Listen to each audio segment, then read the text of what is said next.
हरे कृष्णा। तो हम प्रत्येक रविवार को श्रील प्रभुपाद लीलामृत से पढ़ते हैं, जिसका लेखन श्रील सत्स्वरूप दास गोस्वामी महाराज ने किया है और ये अध्याय 21 है और जिसका शीर्षक है लोअर ईस्ट साइड के आगे। तो हमने सुना था कि किस प्रकार से श्रील प्रभुपाद जी ने बैक टू गॉडेड मैगज़ीन की भी शुरुआत की थी और साथ ही साथ श्रील प्रभुपाद जी देख रहे थे कि उनका जो प्रचार का कार्य है वह बढ़ रहा है और जिस स्थान में श्रील प्रभुपाद जी रह रहे थे, जो स्टोर फ्रंट था छोटा सा, प्रभुपाद ने देखा कि ये स्थान अभी बहुत छोटा पड़ रहा है, हमें किसी और बड़े विस्तारित स्थान की आवश्यकता है। तो प्रभुपाद जी एक प्रॉपर्टी डीलर मिस्टर प्राइस के साथ जाते हैं, ब्रह्मानंद प्रभु आदि के साथ अलग अलग कुछ इमारतें देखते हैं और प्रयास प्रभुपाद करते रहते हैं। तो साथ ही साथ एक व्यक्ति थे जिनका नाम था एलन कालमैन, जो रिकॉर्ड्स बनाते थे, सॉन्ग्स के रिकॉर्ड्स वगैरह। तो वो श्रील प्रभुपाद से मिलते हैं और प्रभुपाद को कहते हैं कि स्वामी जी, आपका ये जो कीर्तन है जो आप गाते हैं स्क्वायर पार्क में, तो उस कीर्तन के हम रिकॉर्डिंग्स बनाएंगे, तो आप और आपके जो सहयोगी हैं वो आप हमारे साथ सहायता कर सकते हैं। तो इस प्रकार से यहाँ तक हमने पढ़ा था। तो आगे पढ़ना शुरू करते हैं। रिकॉर्डिंग की तिथि की पिछली रात थी। एक लड़का 2 सिरों वाला एक बड़ा भारतीय ढोल लिए हुए शाम के कीर्तन के लिए स्टोर फ्रंट में प्रविष्ट हुआ। ये कोई असामान्य बात नहीं थी, क्योंकि अतिथि अपने साथ प्राय ढोल, बांसुरी तथा अन्य वाद्य यंत्र लाते ही थे। तब भी इस बार स्वामी जी विशेष रूप से उधर आकृष्ट हुए। लड़का बैठ गया और बजाने की तैयारी में लगा था कि प्रभुपाद ने संकेत दिया कि वो ढोलक उनके पास ले आए। लड़का हिला नहीं, वो ढोल स्वयं बजाना चाहता था, किंतु ब्रह्मानंद उसके पास गया और बोला, स्वामी जी ढोल बजाना चाहते हैं। लड़का मान गया। तो क्योंकि ये आंदोलन शुरू हुआ था कीर्तन से, और प्रभुपाद ने शुरुआत के दिनों में ये नहीं कहा कि यही इंस्ट्रूमेंट, वाद्य यंत्र यही चाहिए पर्टिकुलरली, तभी कीर्तन में बज सकता है। लेकिन प्रभुपाद ने देखा कि सभी को यदि सम्मिलित करना है तो जिसके पास जो कला है उसको कृष्ण की सेवा में नियुक्त करना होगा। यही प्रभुपाद का एक मंत्र था, utility is the principle. Prabhupada ने कहा जो भी चीज़ें हैं, हाँ, वो कृष्ण की हैं, कृष्ण के शक्ति की उपज हैं, और इस संसार में हर वस्तु कृष्ण की सेवा में लगाई जा सकती हैं ना। तो श्रील प्रभुपाद ही एक में ऐसे आचार्य थे, उन्होंने सब चीज़ें कृष्ण की सेवा में स्वयं लगाई और दूसरों को प्रोत्साहित किया इस संसार की हर चीज़ कृष्ण की सेवा में कैसे लगाई जाए। तो गुरु का कार्य होता है, गुरु की दक्षता क्या है? सेवा में नियुक्त करना। यदि गुरु शिष्यों को कृष्ण की सेवा में नियुक्त करने के लिए दक्ष नहीं है तो वो योग्यता धारण नहीं करता है। इसलिए शास्त्र कहते हैं गुरु का कार्य है भोग भावना को सेवा भावना में परिवर्तित करना। वो आध्यात्मिक गुरु हैं। शिष्य के अंदर, जीव के अंदर स्वाभाविक इस संसार को भोगने की भावना है। तो गुरु का आश्रय हम इसलिए लेते हैं कि उनके मार्गदर्शन में, उनके शासन में और शास्त्र के शासन में हम क्या करें? कृष्ण की सेवा में नियुक्त हो जाएं। तो इस प्रकार से प्रभुपाद ने कभी किसी को अनुत्साहित नहीं किया पाश्चात्य जगत में, और प्रेम के साथ सबको समझाते थे और हर एक के पास जो भी योग्यता है, हाँ, उसको उठाते थे और उसको कृष्ण की सेवा में लगाते थे। प्रभुपाद देखते थे कि हर एक व्यक्ति के अंदर कुछ ना कुछ विशेष योग्यता है जो कृष्ण की शक्ति है। कृष्ण कहते हैं ना, इस संसार में जो भी बेस्ट चीज़ें हैं वो मेरी ऐश्वर्य का अंश हैं। तो उसी प्रकार से प्रभुपाद ने देखा ये कोई ना कोई अलग अलग ढोल हैं, बांसुरी हैं, कुछ ना कुछ लेके सारे युवाजन आते थे।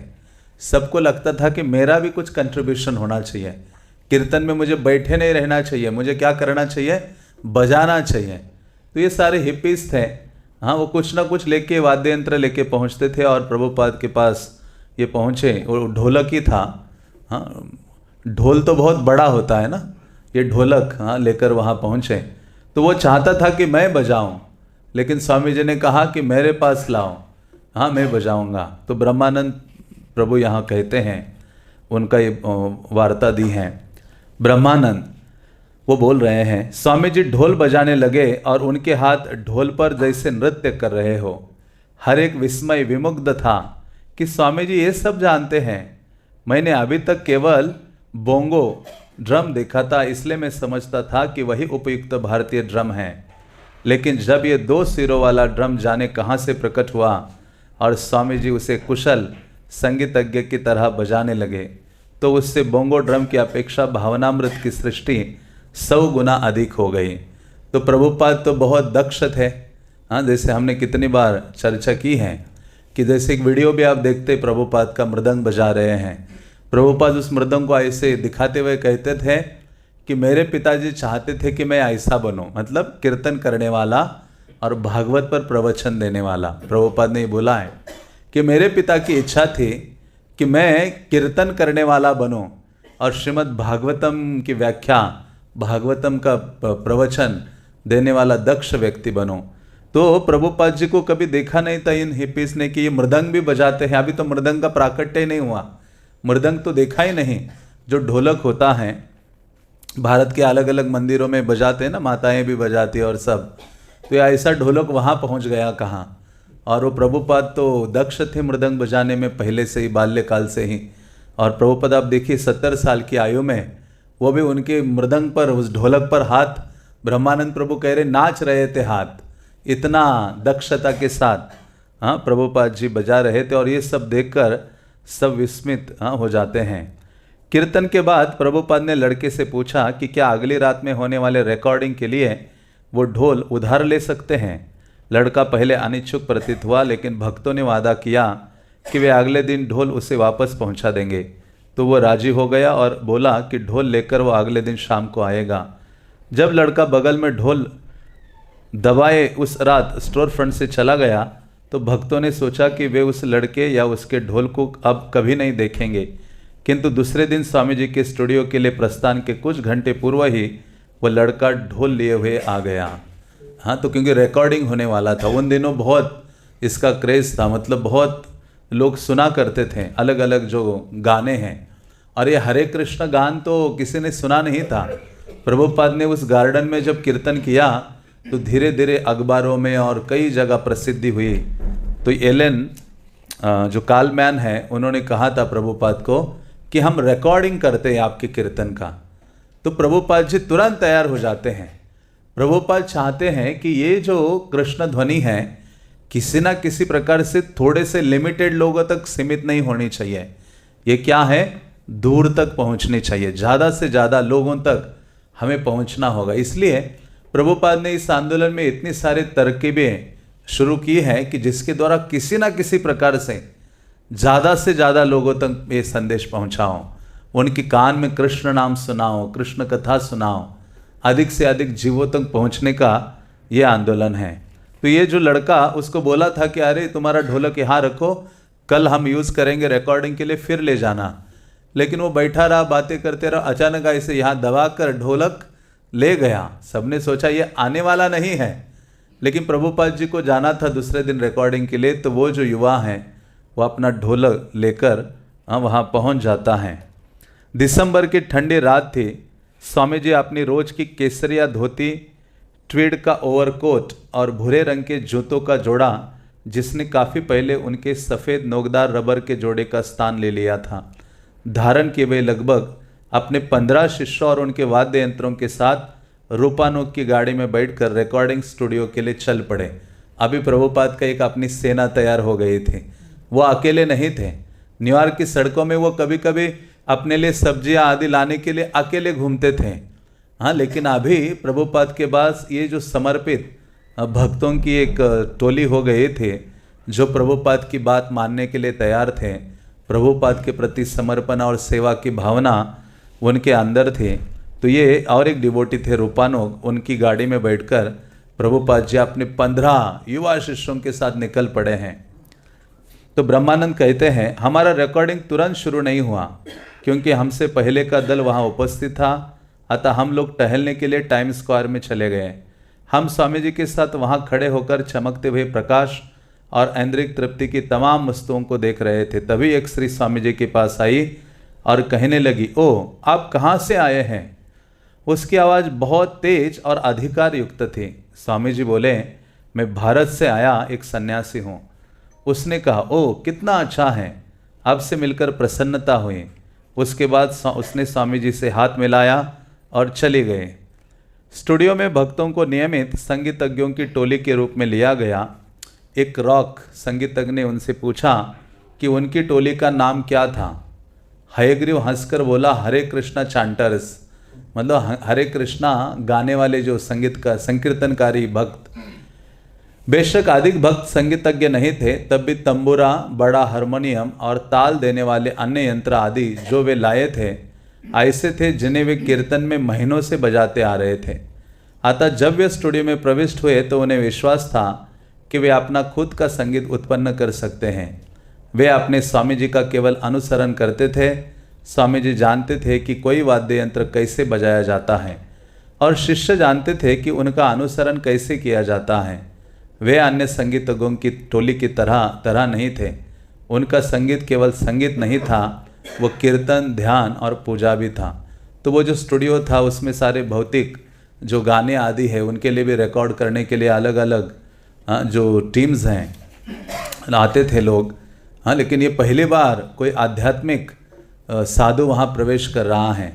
और प्रभुपाद जी के जो युवा भक्त थे, ऐसा नहीं था कि वो बहुत दक्ष थे सब कुछ जो वाद्य यंत्र बजाने के लिए, लेकिन उनकी एक दक्षता क्या थी कि जो भी श्रील प्रभुपाद जी गाएंगे उनका अनुसरण करने में वो तत्पर थे और दक्षता थी उसमें। तो ये बाकी गाने बजाने के समान नहीं था, ये तो वास्तव में एक कीर्तन या भगवान की पूजा ही था, कीर्तन करना। स्टूडियो के बीच में प्रभुपाद एक चटाई पर बैठ गए। इस बीच इंजीनियरों ने माइक्रोफोन की व्यवस्था की और प्रत्येक भक्त को उसके वाद्य यंत्र के अनुसार विशेष स्थान पर बैठाया। उन्होंने केवल 2 जोड़े करताल मांगे और लय एस्टिकाओं के जोड़ों का अनुमोदन किया, किंतु वे चाहते थे कि कई भक्त तालियां बजाएं। रूपानुग का अपना वाद्य था, पीतल की भारतीय घंटियों का एक जोड़ा जिनके लोलक निकाल दिए गए थे। इंजीनियर ने जब उन्हें देखा तो वो रूपानुग के पास बढ़ गया और कहा, मुझे सुनाएं। रूपानुग ने उनको बजाया और वे अनुमोदित कर दी गई। रविंद्र स्वरूप को हारमोनियम पर गुंजन का निरंतर सुर निकालना था, इसलिए वह अपने माइक्रोफोन के साथ अलग बैठा और कीर्तनानंद के तंबूरे के लिए भी अलग माइक्रोफोन दे दिया। तो ये जो हारमोनियम बजा रहे थे उनको हारमोनियम आता नहीं था, वो बस हवा मतलब ऐसे करते थे और एक ही की दबाकर वो अपना साउंड चलता रहता था। प्रभुपाद ने तुम ऐसा ही करते रहो, हम आपके साथ स्वर मिला लेंगे।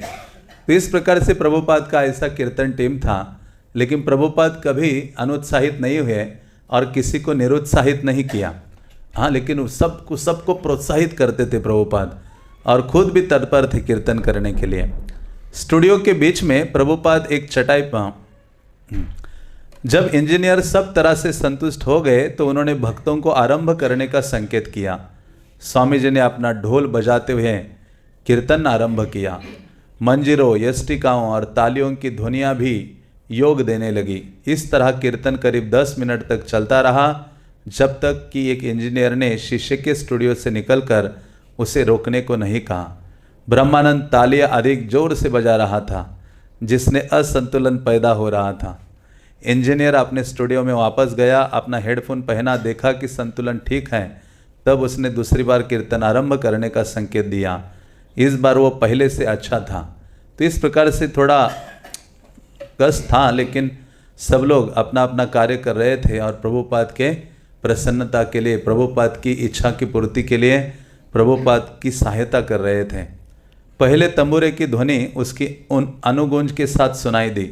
एक क्षण बाद स्वामी जी अपना ढोल बजाते हुए कीर्तन करने लगे, वंदे हम श्री गुरु। तो प्रभुपाद जहाँ भी कीर्तन करने के लिए जाते थे तो ये जो मंगलाचरण है उसको गाते थे। मंगलाचरण का अर्थ ही है कि हम मंगलता को आह्वान करते हैं और जिसके द्वारा जो भी कार्य आगे शुरू करने वाले हैं वो सफलतापूर्वक संपन्न हो सके।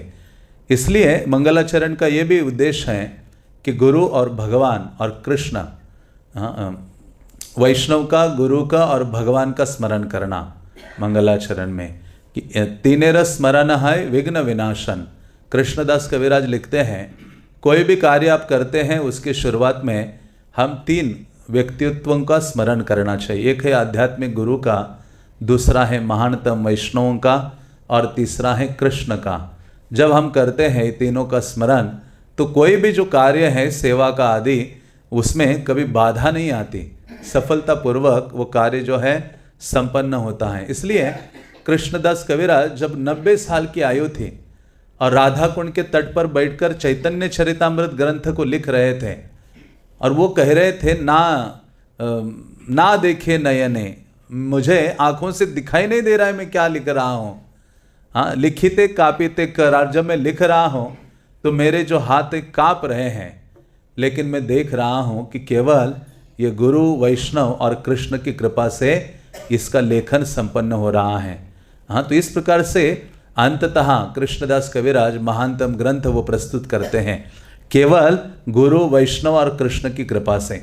और उसके शुरुआत में वो खुद लिखते हैं कि मैं इन तीनों का स्मरण कर रहा हूँ जिसके द्वारा मैंने ये जो महत् कार्य शुरू किया है ये सफलतापूर्वक संपन्न हो जाए। तो श्रील प्रभुपाद के पिछले भी हमने जब देखे हैं, सुने हैं, जहाँ भी प्रभुपाद जाते थे कीर्तन आदि के लिए, प्रभुपाद जरूर ये जो मंगलाचरण है, ये जो प्रार्थना है, उसका गान करते थे। तत्पश्चात सभी वाद्य यंत्र एक साथ बज उठे, तंबुरा, हारमोनियम, वाद्य यष्टियाँ, मंजीरे, रूपानुक की घंटियाँ स्वामी जी अकेले गा रहे थे और सभी वाद्य यंत्र उनकी संगत कर रहे थे। इस तरह वहाँ ललिता श्री विशाखान्वितांश कीर्तन का सागर लहराने लगा। और वास्तव में अब देखेंगे श्रील प्रभुपाद जी का ये जो कीर्तन है, हाँ, वो अवेलेबल है, वो जो रिकॉर्डिंग है, प्रभुपाद जी अकेले गा रहे हैं ये जो मंगलाचरण शुरुआत के जो श्लोक हैं। स्टूडियो में स्वामी जी की आवाज़ बहुत मधुर थी, उनके शिष्यों में प्रमोद्रिक हो रहा था। वे केवल रिकॉर्ड नहीं बना रहे थे, वहाँ सफलता और ऐक्य की अनुभूति का राज था। उनके महीनों के परिश्रम की वह सफल संध्या थी श्री कृष्ण चैतन्य प्रभु नित्यानंद। उसके बाद प्रभुपाद कीर्तन शुरू करते हैं। तो इस प्रकार से श्रील प्रभुपाद का जो गान है, प्रभुपाद का जो कीर्तन है, आज भी सभी का अनुभव यही है, चाहे आज कितने ही धुरंधर कीर्तनियाँ क्यों ना हों, अलग अलग ट्यून्स में क्यों ना कीर्तन करते हों, लेकिन जो हृदय को संतुष्टि और शुद्धि देने वाला हम अनुभूति करते हैं जब हम श्रील प्रभुपाद का कीर्तन सुनते हैं, उनका वॉइस सुनते हैं। तो इसलिए हमें भी प्रतिदिन प्रभुपाद ने स्वयं गाया हुआ जो गान है, हरि नाम है, वह हमारे कानों में जाना चाहिए। शुद्ध भक्त के द्वारा उच्चारित भगवान लीला गान या भगवान का जो कीर्तन है वह हमारे चित्त पर बहुत बड़ा प्रभाव डालता है और बहुत शीघ्रता से हमारे हृदय की शुद्धि करता है और कलमश दूर होने लगते हैं। इसलिए आज भी अधिकतर भक्तगण श्रील प्रभुपाद के प्रवचनों को सुनते हैं और प्रभुपाद के कीर्तन ही अपने रूम में या घर में या जैसे भी चालू रखते हैं। तो इसलिए प्रभुपाद के कीर्तन हमें सुनते रहना चाहिए, क्योंकि वो साधारण आवाज़ नहीं है, वो गोलोक वैकुंठ आध्यात्मिक जगत का साउंड है। श्रील प्रभुपाद का जो ध्वनि है और तुरंत शीघ्रता से शुद्धि देने वाला है। और आप देखेंगे कई सारे ऐसे मंदिर हैं जिन्होंने मंदिर में कोई पेड़ है तो उसके ऊपर वो बॉक्स लगा देते हैं, जो आने वाले हैं उनको कीर्तन सुनाई देता है। तो हम शुरुआत के दिनों में पूना मंदिर गए थे तो देखा अरे कुछ आवाज़ आ रहा है, तो प्रभुपाद का कीर्तन, और वही सबसे ज़्यादा प्रभावशाली, सबसे ज़्यादा शुद्धिकारक और सबसे ज़्यादा आकर्षित करने वाली ध्वनि थे। और हमेशा वो जो ट्यून, ऐसा नहीं कि प्रभुपाद ने बहुत अलग अलग ट्यूनें गाई हैं, एक ही ट्यून गाई है, वो गोलक वृंदावन की ट्यून है और वही ट्यून सभी लोग दोहरा रहे हैं और सभी को शुद्धि प्रदान कर रहे हैं प्रभुपाद आज भी अपने आवाज़ के द्वारा। इसलिए क्योंकि शुद्ध भक्त का जो कीर्तन है वो कृष्ण की प्रसन्नता के लिए है। भक्ति सिद्धांत सरस्वती ने कहा जनता की प्रसन्नता के लिए नहीं बोलना चाहिए, न कीर्तन करना चाहिए, हमें जनार्दन की प्रसन्नता के लिए कीर्तन करना चाहिए, जनार्दन को आनंद देने के लिए कीर्तन करना चाहिए। हाँ, क्योंकि कीर्तन के द्वारा कभी कभी हम सोचते कि मुझे ही कीर्तन करना, मैं ही कीर्तन गाऊंगा माइक में, सबको पीछे दोहराना चाहिए। कई बार हमारी ये भावना रहती है, मुझे ही सुनना चाहिए, सबने मुझको ही सुनना चाहिए। तो वास्तव में हमारे हृदय में कई सारे कलमश हैं। एक तो हम यश, प्रतिष्ठा और प्रसिद्धि की कामना, हाँ, किसी ना किसी प्रकार से हृदय में बैठी हुई है। तो उसके द्वारा ना खुद का शुद्धि हो पाता है, ना सुनने वालों का शुद्धि हो पाता है। एक बार गौर किशोरदास बाबा जी महाराज के पास, हाँ, कुछ लोग आए। उन्होंने कहा, देखो बाहर कीर्तन हो रहा है, यहाँ का जो बहुत प्रसिद्ध भागवत कथाकार है वो अपने टीम के साथ गा रहा है, गौर हरि, हरे कृष्ण का कीर्तन कर रहा है, हरि नाम का कीर्तन कर रहा है। तो बाबा जी महाराज ने कहा, वो तो हरे हरे नोटों का कीर्तन कर रहा है, मुझे तो हरि नाम दिख नहीं रहा है, हरि नाम सुनाई नहीं दे रहा है, मुझे तो उसके कीर्तन में क्या सुनाई दे रहा है, हरे हरे नोट। हाँ, तो इस प्रकार से धन की कामना, प्रसिद्धि की कामना या अन्य जो भी भौतिक कामनाओं को हृदय में धारण करके जब कीर्तन आदि का गान करते हैं, तो बहुजन में करी यदि श्रवण कीर्तन, तबु तना पाए कृष्ण पदे प्रेमधन। ऐसा कीर्तन करोड़ों जन्मों तक भी कोई करता रहा तो भी कृष्ण के प्रति निष्काम शुद्ध प्रेम कभी जागृत नहीं हो सकता। इसलिए आध्यात्म हम जप कर रहे हैं, कोई छोटी सी सेवा कर रहे हैं, तो हमेशा ये भावना रखना चाहिए, गुरु और कृष्ण की प्रसन्नता के लिए मैं ये कार्य कर रहा हूँ। क्योंकि अल्टीमेटली भक्ति में हमें आनंद तब प्राप्त होता है, आह्लादिनी शक्ति का, जितनी मात्रा में हमारी सेवा आदि से कृष्ण आनंदित हो जाते हैं। जितने मात्रा में गुरु और कृष्ण आनंदित होते हैं, उतना ही आनंद, आह्लाद हम अपने हृदय में अनुभव करते हैं। हाँ, तो इस प्रकार से श्रील प्रभुपाद जी विशेष यहाँ लिखा है, स्वामी जी की आवाज़ बहुत मधुर थे, बहुत अद्भुत रूप से श्रील प्रभुपाद कृष्ण का गुणगान गाते थे। कुछ समय तक स्तुतियाँ अकेले ही गा लेने के बाद प्रभुपाद थोड़ी देर के लिए रुक गए। इस बीच वाद्य यंत्र बजते रहे। तब हरे कृष्ण मंत्र आरंभ हुआ। विशुद्ध भक्ति वेदांत स्वामी की विशेषज्ञता सर्वत्र छाई रहे, ठीक वैसे ही जैसे रसोई में या उनके व्याख्यानों में इंजीनियरों ने जो कुछ सुना उसे उन्होंने पसंद किया। यदि कोई गलती नहीं हुई तो ये बहुत अच्छा रिकॉर्ड होगा। वाद्य यंत्र ठीक थे, ढोल ठीक था, गाना ठीक था, सब कुछ सामंजस्य अपरिष्कृत था। किंतु एक विशेष रिकॉर्ड था, कुछ हो रहा था। हरे कृष्ण के कीर्तनकारी अपना कार्य कर रहे थे और वे उससे बहुत ठीक कर रहे थे। एलेन कालमैन भावनाओं से भरा था। वो एक प्रामाणिक ध्वनि का रिकॉर्ड बना रहा था। संभव है उसकी अच्छी बिक्री होगी, तो ये रिकॉर्ड बना रहे थे, रिकॉर्डिंग कर रहे थे और इच्छा व्यक्त कर रहे थे कि इसकी अच्छी बिक्री भी हो। तो यहाँ कहते हैं कि श्रील प्रभुपाद जी की विशेष दक्षता सब चीज़ों में थी। वहाँ वो चाहे वो ढोलक बजा रहे हो या कीर्तन कर रहे हो या प्रवचन दे रहे हो या किचन में जाकर कुकिंग कर रहे हो। तो इस प्रकार से श्रील प्रभुपाद जी जिस प्रकार से उन्नत भक्त का लक्षण होता है दक्ष, जो एक्सपर्ट होता है, कुशल होता है, तो इस प्रकार से प्रभुपाद जी इन भक्ति के सभी कार्यों में अति दक्ष थे। मंत्र की कुछ आवृत्तियों के बाद भक्तों को राहत मालूम होने लगी, मानो वे मंदिर में वापस आ गए हो और रिकॉर्ड में गलतियां करने की बात उन्हें भूल गई। वे कीर्तन करते रहे और उसकी ताल में स्थिरता आने के साथ गति में कुछ तेजी आ गई। हरे शब्द का उच्चारण कभी कभी उच्च स्वर में हो जाता, किंतु समूह गान में किसी प्रकार की भावावेशपूर्ण नाटकीयता नहीं थी। स्वामी जी के मधुर संगीत की केवल सीधी सादी अनुक्रिया थी। 10 मिनट बीत गए। कीर्तन तीव्रतर, उच्चतर और तीव्रतर होता गया। स्वामी जी अपने ढोल पर अपना अनोखा कृतित्व दिखाते रहे। तब एकाएक सब कुछ रुक गया, केवल हारमोनियम का गुंजन बना रहा। एलेन स्टूडियो से बाहर आया और बोला, स्वामी जी बहुत अच्छा रहा, बहुत अच्छा।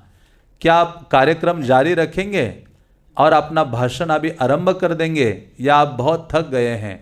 तो जो ये रिकॉर्डिंग के लिए एलन कालमैन जिन्होंने प्रभुपाद जी को लाया था, उन्होंने कहा था कि स्वामी जी आप गाइए और उसके बाद इसका मीनिंग, इसके बारे में भी, मंत्र के बारे में भी बोलिए। तो उन्होंने देखा कि काफ़ी देर से ये सारे मिलकर कीर्तन कर रहे हैं, तो वो प्रभुपाद जी को बोलते हैं कि बहुत अच्छा कीर्तन रहा। विनम्र चिंता के साथ निस्तेज और चकत्तेदार चेहरे वाले एलन कालमैन ने अपने मोटे चश्मे से स्वामी जी को देखा।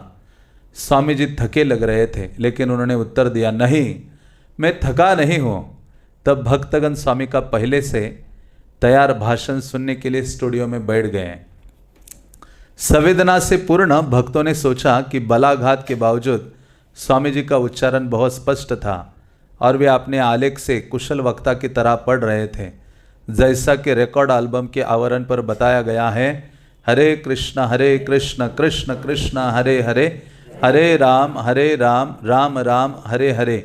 कीर्तन द्वारा उत्पन्न दिव्य स्पंदन हमारी कृष्ण चेतना को पुनर्जीवित करने की उदात्त पद्धति है। तो आप एक रिकॉर्डिंग प्रभुपाद का आज भी सुनते हैं इंग्लिश में, तो प्रभुपाद हरे कृष्ण महामंत्र का मीनिंग वो सब उसमें बोलते हैं। तो ये वही रिकॉर्डिंग है बिल्कुल शुरुआत का, जिसमें प्रभुपाद जी ये सब कह रहे हैं। भाषा दार्शनिक थी और उस तरह के लोग जो कीर्तन समाप्त होते ही और स्वामी जी के एक भी शब्द बोलने के पूर्व ही मंदिर से बाहर चले जाते थे, रिकॉर्ड के एल्बम पर अंकित ये भाषण पसंद करने वाले नहीं थे। स्वामी जी पढ़ते गए, जीवित चिन्मय प्राणियों के रूप में हम मूलतः कृष्ण चेतन जीव हैं, किंतु अनादिकाल से पदार्थ के साथ हमारे संसर्ग के कारण हमारी चेतना भौतिक परिवेश से संप्रति दूषित हो गई है। भक्तगण विनम्रता पूर्वक अपने सद्गुरु के वचनों को सुनते रहे और इस बीच ये अनुमान लगाने का प्रयत्न करते रहे कि इस भाषण का श्रोता मंडली पर क्या प्रभाव होगा। निश्चय ही कुछ लोग चिन्मय प्रकृति शब्द सुनते ही रिकॉर्ड बंद कर देंगे। स्वामी जी ने वाचन जारी रखा। वे समझा रहे थे कि कीर्तन मनुष्य की इंद्रिय, मानसिक और बौद्धिक क्षेत्रों से मुक्त करके आध्यात्मिक जगत में पहुंचा देगा। तो प्रभुपाद जी दार्शनिक भाषा का इस्तेमाल करते हुए ये हरे कृष्ण मंत्र का जो मीनिंग है, ये जो दिव्य ध्वनि है, उसके बारे में बोल रहे थे। तो इन सबको लग रहा था कि जो ये रिकॉर्डिंग बनेगा, लोग प्ले करेंगे, चलाएंगे, सुनेंगे, कीर्तन तो लोग सुन सकते हैं, लेकिन जैसे ये भाषण शुरू हो जाएगा लोग उसको बंद करेंगे, क्योंकि प्रभुपाद जी ऐसे ऐसे शब्द यूज कर रहे थे जो कभी किसी ने सुने नहीं थे और बिल्कुल दिव्य शब्दावली थी प्रभुपाद की। प्रभुपाद आगे पढ़ते रहे। हम लोगों ने इसे व्यवहार में देखा है। कीर्तन में एक बालक भी भाग ले सकता है या एक कुत्ता भी इसमें शामिल हो सकता है, किंतु कीर्तन भगवान के एक विशुद्ध भक्त के मुख से सुना जाना चाहिए। तो प्रभुपाद ने इस पे बहुत जोर दिया है।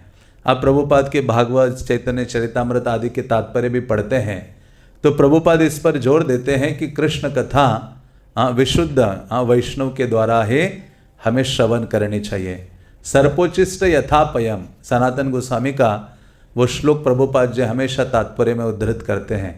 प्रभुपाद कहते हैं कि जिस प्रकार से जो दूध है एक सर्प आकर पी जाता है और उसको आप पी लोगे तो आपकी मृत्यु निश्चित है, उसी प्रकार से कोई व्यक्ति चाहे वैष्णव जैसा ही हो, लेकिन उसके मुख से हम सुनते हैं तो क्या होगा, हमारे हृदय में भी ये जो भौतिक विकार है वो उत्पन्न हो सकते हैं, हम कभी शुद्ध नहीं होंगे। इसलिए प्रभुपाद जी जोड़ देते थे कि हमें एक विशुद्ध भक्त के मुख से ही कृष्ण कथा श्रवण करनी चाहिए। कृष्ण कथा हमेशा पवित्र है जैसे दूध भी, लेकिन जब दूध में कोई सर्प अपना पीता है तो उसका जहर उसमें मिल जाता है तो उसका बुरा प्रभाव होगा। उसी प्रकार से यदि हम जो परंपरा में नहीं है ऐसे व्यक्तियों के द्वारा कृष्ण कथा को श्रवण करते हैं तो उससे आध्यात्मिक उन्नति नहीं होगी।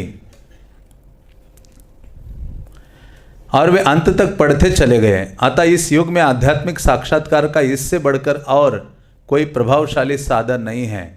हरे कृष्ण कृष्ण कृष्ण हरे हरे, हरे राम राम राम हरे हरे महामंत्र का जप करें। तो इस प्रकार से प्रभुपाद ने छोटा सा एक संदेश भी रिकॉर्ड करवाया उस हरे कृष्ण मंत्र कीर्तन के साथ साथ, और किस प्रकार से ये जो कीर्तन है प्रभावशाली है, सबको शुद्ध करने वाला है।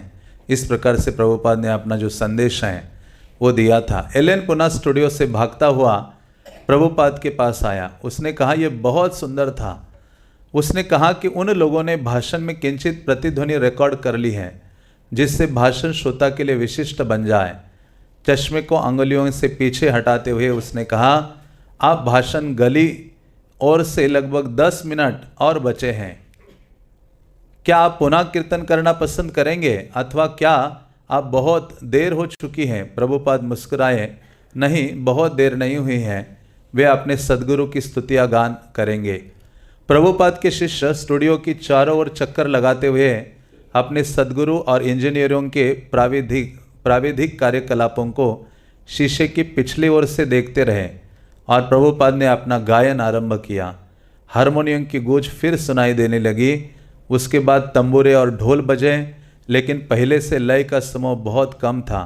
वे गाते रहे बिना पुनः रिकॉर्डिंग के और तब उन्होंने ढोल के उच्च वादन और हारमोनियम के क्षीण होते स्वर के मध्य अपना गायन समाप्त किया। उस संध्या के कार्यक्रम का भी तभी समापन हुआ।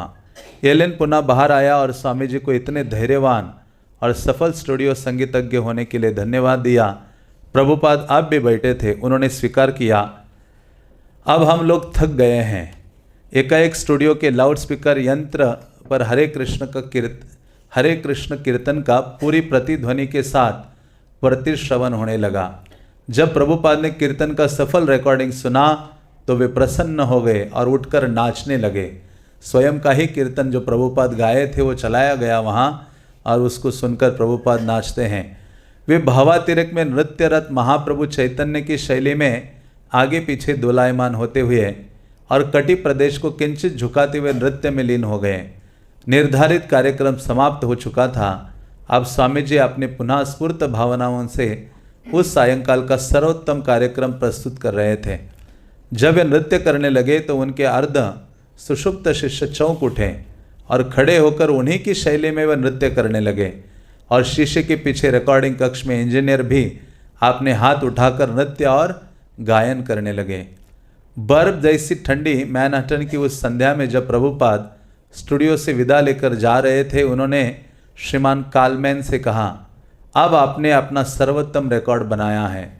स्वामी जी वॉक्सवैगन बस की अगली सीट पर बैठ गए और हरे कृष्ण कीर्तनकारी अपने वाद्य यंत्रों के साथ गाड़ी के पिछले भाग में बैठ गए और रूपानुग ने उन लोगों को लोअर ईस्ट साइड स्थित उनके घर पहुंचा दिया। तो इस प्रकार से यहाँ वर्णन किया है कि श्रील प्रभुपाद ने वहाँ पाश्चात्य जगत में पहला जो रिकॉर्ड है रिकॉर्डिंग कीर्तन का रिकॉर्डिंग किस प्रकार से किया। दूसरे दिन प्रातःकाल प्रभुपाद नहीं उठे, वे क्लांत थे। कीर्तनानंद जो व्यक्तिगत रूप से उनकी सेवा कर रहा था चिंताकुल हो गया। जब स्वामी जी ने उसे अपने हृदय की गति के विचलन और उठ सकने में असमर्थता के बारे में बताया, पहली बार ये बात स्पष्ट हुई कि वे बहुत अधिक श्रम कर रहे हैं। कीर्तनानंद को पिछले शिशिर और ग्रीष्म की याद आई जब स्वामी जी घंटों कीर्तन के लिए उन्हें पार्क में ले जाया करते थे या शाम को देर तक उनके साथ कार्यक्रम रखा करते थे। ये सारे कार्यक्रम उनके लिए प्रतिदिन की बात हो गई थी। किंतु कीर्तनानंद को लगा कि अब स्वामी जी के स्वास्थ्य के बारे में चिंता करने का कारण था। उन्हें दोपहर के भोजन की इच्छा नहीं हुई। यद्यपि तीसरे प्रहर उन्हें भूख लगाई और वे अपने नित्य के कार्यों में व्यस्त हो गए। तो श्रील प्रभुपाद जी लगभग अभी 1 साल से ज़्यादा समय हुआ था और प्रभुपाद जी प्रतिदिन बिना रुके कई सारे कीर्तन के लिए बाहर जाया करते थे, अलग अलग कार्यक्रमों में भाग लेते थे और प्रभुपाद का जो स्वास्थ्य है बिगड़ने लगा। जब ये रिकॉर्डिंग करके प्रभुपाद आए तो दूसरे दिन उठ ही नहीं पाए। प्रभुपाद ने कहा, मेरे हृदय में मुझे पीड़ा महसूस हो रही है। तो जो कीर्तनानंद स्वामी थे उन दिन तो प्रभु थे, तो वो उन्होंने देखा कि प्रभुपाद जी कभी मना नहीं कर रहे हैं, लंबे लंबे समय तक प्रोग्राम कर रहे हैं केवल कृष्ण भावना का वितरण करने के लिए, और खुद को इतना कष्ट हो रहा है लेकिन कोई कंप्लेंट नहीं कर रहे हैं। सब कुछ सहन करते हुए पाश्चात्य जगत में प्रचार के कार्य में प्रतिदिन वो लगा रहे हैं। उसी दिन सैन फ्रांसिस्को से मुकुंद का पत्र आया। मुकुंद और जानकी अपने विवाह के कुछ समय बाद ही वेस्ट कोस्ट चले गए थे। मुकुंद ने स्वामी जी को बताया था कि वो भारतीय संगीत का अध्ययन करने के लिए भारत जाना चाहता था, लेकिन दक्षिण ओरेगॉन में कुछ सप्ताह बिताने के बाद वह सैन फ्रांसिस्को जाकर वहीं ठहर गया। तो ये पहला पति पत्नी थे प्रभुपाद के आंदोलन के, मुकुंद और जानकी, जिनका प्रभुपाद ने विवाह किया था, फर्स्ट विवाह जो इस आंदोलन में हुआ था। अब उनके मन में एक और सुंदर विचार उठा था। वो किराए पर एक स्थान लेना चाहता था और प्रभुपाद को आमंत्रित करना चाहता था कि वे वहाँ आए और हैट एशबरी डिस्ट्रिक्ट में उसी प्रकार हरे कृष्ण आंदोलन आरंभ करें। तो ये जो मुकुंद और जानकी, आज भी जो मुकुंद हैं वो मुकुंद स्वामी हैं, मुकुंद महाराज हैं, आज भी हैं प्रभुपाद के बिल्कुल शुरुआत के शिष्य हैं, शुरुआत के दीक्षित शिष्य। तो न्यूयॉर्क में तो प्रभुपाद अभी प्रचार कर ही रहे थे, लेकिन उनके जो शिष्य थे, ये पति पत्नी विवाह के बाद सैन फ्रांसिस्को चले गए थे और वहाँ ही ठहर गए थे। तो उनके हृदय में विचार आया कि जैसा ये प्रभुपाद स्वामी जी ने न्यूयॉर्क में कीर्तन शुरू किया है, क्या स्वामी जी सैन फ्रांसिस्को भी आ सकते हैं? तो यहाँ मैं किराए पर कोई एक मकान लेता हूँ, वहाँ भी स्वामी जी अपना ये जो आंदोलन है शुरू कर सकते हैं। तो इस प्रकार से श्रील प्रभुपाद जी को जो भी भक्त जहाँ आमंत्रित करता था, प्रभुपाद जी तुरंत वहाँ दौड़ पड़ते थे। इसलिए प्रभुपाद जब तक रहे, लगभग 10 साल में प्रभुपाद ने 108 मंदिर बनाए पूरे विश्व में और 100 से अधिक ग्रंथों का लेखन किया। लगभग 10,000 भक्तों को उन्होंने दीक्षा दी। तो इस प्रकार से केवल सीमित 10 या 11 साल में श्रील प्रभुपाद ने इतना बड़ा कार्य किया है। और प्रभुपाद कोई सुविधा की चिंता नहीं करते थे। प्रभुपाद को कोई किसी स्थान में, किसी देश में आमंत्रित करता था, प्रभुपाद जी तुरंत दौड़ पड़ते थे। वो सोचते थे कि मुझे कृष्ण का संदेश देने का अवसर प्राप्त हो रहा है, मुझे अवश्य जाना चाहिए। मुकुंद ने कहा कि वहाँ कृष्ण भावनामृत की संभावना बहुत अच्छी है। ये जानकर प्रभुपाद अपनी विस्तारशील योजनाओं का ब्यौरा शिष्यों को देने लगे। उन लोगों को चाहिए कि वे न केवल सैन फ्रांसिस्को में, वरना एक एक करके सारे विश्व में मंदिर स्थापित करें, यहाँ तक कि रूस और चीन में भी। तो अब सोचिए, जिनके पास इस कमरे से भी छोटा सा स्थान था, अब ये 15 ही लोग उनके पास थे, लेकिन उनका विचार क्या था? पूरे विश्व पर विजय प्राप्त करना। प्रभुपाद ने कहा था, मेरे पास 18 पूर्ण समर्पित लोग होंगे तो विश्व के कोने कोने में मैं पहुंच जाऊंगा कृष्ण भावना का संदेश लेकर। तो उसी प्रकार से जब उनको ये पहला अवसर मिला सैन फ्रांसिस्को का आमंत्रण और ये आइडिया, तो प्रभुपाद के पास जो स्टोर फ्रंट में अभी 15 भक्त थे, प्रभुपाद ने उनको कहा कि आपको केवल यहाँ तक ही सीमित नहीं रहना चाहिए, हमें क्या करना चाहिए? विश्व के कोने कोने में पहुंचना चाहिए। और प्रभुपाद शुरुआत से इन 2 देशों को बड़ा सोचते थे, एक है रशिया और दूसरा था चाइना। उन दिनों बहुत मुश्किल था, कम्युनिस्ट कंट्रीज थे ये। तो प्रभुपाद ने शुरुआत के दिनों से ही कहा, और आगे चलकर आपको याद होगा तमाल कृष्ण महाराज जब प्रभुपाद जी को मिले थे मायापुर में, और तमाल कृष्ण महाराज को सुबह सुबह मंगल आरती के बाद बुलाया और कहा, तमाल कृष्ण तुम्हें आज ही चाइना जाना है। प्रभुपाद उनके एक एक शिष्य को बुलाकर एक देश में जाने के लिए बोलते थे। उनके कोई भी किसी शिष्य ने मना नहीं किया कि मैं अकेला कैसे जाऊंगा और क्या करूंगा। तो उस समय तुरंत प्रभुपाद ने मायापुर में बोला और कुछ घंटे के बाद तमाल कृष्ण महाराज स्थान छोड़कर सीधा पहुंच जाते कि चाइना जाता हूं, और वहां जाकर प्रचार करने लगे। और श्रील गोपाल कृष्ण महाराज को उसी दिन प्रभुपाद ने कहा, तुम रशिया जाकर प्रचार करो। उन दिनों तो मतलब बहुत कठिन था। रशिया में प्रचार करने का अर्थ है मृत्यु को आमंत्रण देना। लेकिन फिर भी प्रभुपाद के जो सेवक गण हैं, शिष्य गण हैं, उन्होंने बहुत मेहनत करके इस आंदोलन को अलग अलग देशों में फैलाया।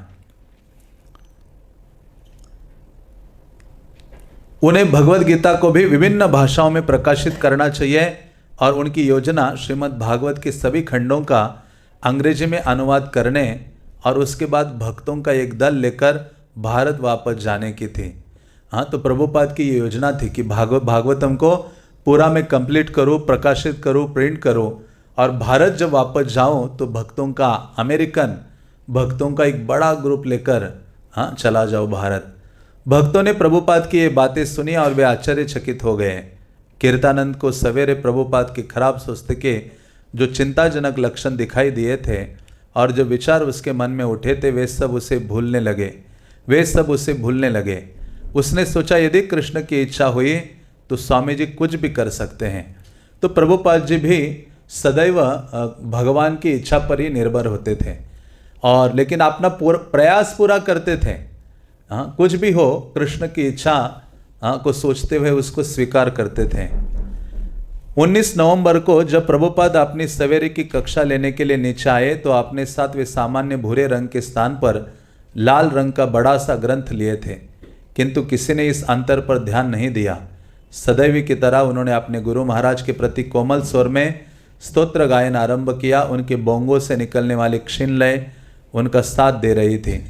मौसम ठंडा था किंतु भाप देने वाली मशीनों ने स्टोर फ्रंट को गर्म कर रखा था।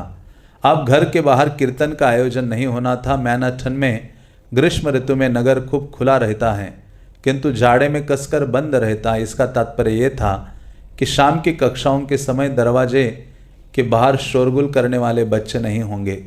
यद्यपि प्रातःकालीन कक्षाएं सदैव शांत रहती थी ग्रीष्म ऋतु में भी, किंतु अब शीत ऋतु के निकट होने से स्वामी जी का व्याख्यान सुनने के लिए आने वाले छात्रों की संख्या केवल प्रतिबद्ध और कर्तव्यनिष्ठ समुदाय तक सीमित हो जाएगी।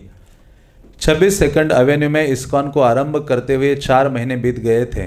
स्वामी जी ने अब तक 3 अलग अलग दीक्षा समारोह किए थे और उसमें 19 भक्तों को दीक्षित किया था। उनमें से अधिकतर दत्तचित्त हो गए थे, यद्यपि कुछ अब भी कभी कभी आने वाले अभ्यागत की तरह थे। अब इन प्रातःकालीन कक्षाओं में स्वामी जी उन्हें विस्तार से बताना चाहते थे कि भक्त कैसे बना जा सकता है। तो श्रील प्रभुपाद जी उनको भक्तों को प्रोत्साहित कर रहे हैं और आगे किस प्रकार से बढ़ना है भक्ति में उसकी भी शिक्षा देने जा रहे हैं। 20 मिनट तक वे हरे कृष्ण कीर्तन की अगुवाई करते रहे, शिष्यों को सावधान करते हुए कि वे मंद स्वर में अनुसरण करें ताकि कोई पड़ोसी छत से पानी ना डाल दे। यद्यपि कुछ समय वे किसी ने ऐसा नहीं किया था, क्योंकि जब कीर्तन होता था या ऊंची आवाज़ होती थी तो ये पड़ोसी लोग तंग होते थे और कभी कभी ऊपर छत से पानी इनके कीर्तन के बीच में गिरा देते थे। प्रभुपाद किराएदारों से हमेशा सहयोग करने का प्रयत्न करते थे, किंतु कभी कभी कोई किराएदार उनके विरुद्ध आवेदन पत्र दे देता जिसका कोई विशेष महत्व नहीं होता था। कभी कभी प्रभुपाद किराएदारों से कूड़ा कबाड़ की सफाई में मकान मालिक श्रीमान छूटे की सहायता कर देते थे। मकान मालिक के अन्य कामों में भी वे हाथ बटा देते थे। मकान मालिक श्रीमान छूटे मोटी तोंद वाले पोलिश शरणार्थी थे जो पहली मंजिल के एक अपार्टमेंट में अकेले रहते थे। श्रीमान स्वामी जी की अवस्था और विद्वता के कारण उनका आदर करते थे और स्वामी जी उनके प्रति बहुत सौहार्दपूर्ण थे। श्रीमान जब भी प्रभुपाद के अपार्टमेंट में आते तो वे अपने जूते कभी न उतारते और प्रभुपाद हमेशा यही कहते, ठीक है, सब ठीक है। और एक बार जब प्रभुपाद के अपार्टमेंट में नल ठीक काम नहीं कर रहा था तब वे नीचे गए थे और उन्होंने श्रीमान छूटे के अपार्टमेंट में स्नान किया था, किंतु स्वामी जी श्रीमान को मूर्ख भौतिकतावादी का एक पक्का उदाहरण मानते थे। प्रभुपाद कहते, अकेला व्यक्ति है, बूढ़ा हो गया है, फिर भी धन और अपने घर के लिए इतनी आसक्ति इसने मोल रखी हुई है और उसी में इतना डूबा हुआ है। तो प्रभुपाद कहते ये है भौतिकतावादी, कोई बेस्ट उदाहरण कोई है? तो प्रभुपाद कहते मेरा ये जो मकान मालिक है, हाँ ये थे। क्योंकि यद्यपि उन्होंने अपने जीवन की सारी कमाई इस इमारत को खरीदने में लगा दी थी, फिर भी उन्हें इतना कड़ा परिश्रम करना पड़ता था कि प्रभुपाद कहते कि अपने जीवन की सारी कमाई से ये जीर्ण शीर्ण इमारत खरीद कर वे मूर्ख बन गए हैं, क्योंकि उसकी हालत इतनी खराब थी कि उसके रख रखाव के लिए उन्हें गधे की तरह काम करना पड़ता था। प्रभुपाद कहते भौतिकतावादी इसी तरह काम में लगे रहते हैं। श्रीमान छूटे यद्यपि स्वामी जी को आदर की दृष्टि से देखते थे तथापि वे भक्तों को पसंद नहीं करते थे। प्रभुपाद ने अपने शिष्यों से कहा, उनके साथ ऐसा व्यवहार करो मानो वे तुम्हारे पिता हों। अतः वे ऐसा ही करने लगे। जब भी उन्हें श्रीमान छूटे से काम पड़ता तो वे उनके पास ये कहते हुए जाते कि हम आपके पुत्र हैं। तो इस प्रकार से श्रील प्रभुपाद जी अपने उन भक्तों को समझाते हैं कि किस प्रकार से व्यवहार आदि करना है, किसी को आदर सम्मान देते हुए अपना जो कार्य है वो करते रहना चाहिए। तो इस प्रकार से श्रील प्रभुपाद जी अपने भक्तों को धीरे धीरे कृष्ण भावना की जो समझ है वो प्रदान कर रहे हैं, और साथ ही साथ कृष्ण भावना का विस्तार करने के लिए, प्रचार का विस्तार करने के लिए उनके हृदय में ये बीज बो रहे हैं कि हमें केवल यहाँ न्यूयॉर्क तक ही सीमित नहीं रहना है, हमें तो पूरे विश्व के हर देश के कोने कोने में मंदिर की स्थापना करनी है और ग्रंथों का वितरण और ग्रंथों की छपाई बढ़नी है। तो इस प्रकार से प्रभुपाद अपनी ये जो दूरदृष्टि है, अपना ये विजन है, जो उनके निकट ही 15 शिष्य थे, अभी ये 3 ही बार प्रभुपाद ने दीक्षा दी थी और 19 भक्तों को ही आज तक उन्होंने दीक्षित किया था। तो उनके हृदय में ये बीज श्रील प्रभुपाद जी धीरे धीरे बो रहे हैं। तो आगे रविवार को हम आगे पढ़ेंगे। हरे कृष्णा कृष्णा कृष्णा हरे हरे, हरे राम राम राम हरे हरे। श्रील प्रभुपाद लीलामृत के, पतित पावन श्रील प्रभुपाद के, निताय गौर प्रेमानंदे।